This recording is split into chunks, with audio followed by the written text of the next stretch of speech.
पाकिस्तान में monkey pox के 2 cases सामने आने के बाद मुल्क में वायरस के फैलाव के खदशे के पेश नज़र बैरून मुल्क से आने वाले मुश्तबा मरीजों की स्क्रीनिंग का फैसला कर लिया गया।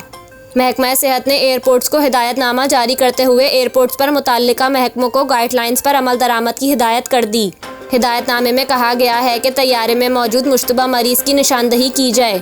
मुश्तबा मरीज को रूटीन के डिपार्चर के बजाय एम्बुलेंस के जरिए निकाला जाए। मुतासरा मरीज की इमिग्रेशन एयरलाइन स्टाफ करवाएगा। महकमा सेहत के हिदायतनामे के मुताबिक मरीज के सफरी दस्तावेजात बाकायदा लिफाफे में बंद करके लाए जाएं। वायरस के खतरे के पेश नज़र एयरपोर्ट्स पर प्रोटोकॉल सर्विस फौरी बंद की जाए। हिदायतनामे में कहा गया कि महकमा हेल्थ के एहलकार मुसाफिरों के सामान पर जरासीम कश स्प्रे करें और एहलकार हिफाजती PPI किट्स लाजमी इस्तेमाल करें। इसके अलावा हिदायत जारी की गई कि उम्रे से आने वाले हर एक मुसाफिर को चेक किया जाए। फ्रंट डेस्क अमला हर फ्लाइट के बाद साबुन से हाथ धोए और काउंटर सैनिटाइज करे, जबकि एयरपोर्ट लिफ्ट और भीड़ वाली जगहों पर स्प्रे करवाया जाए।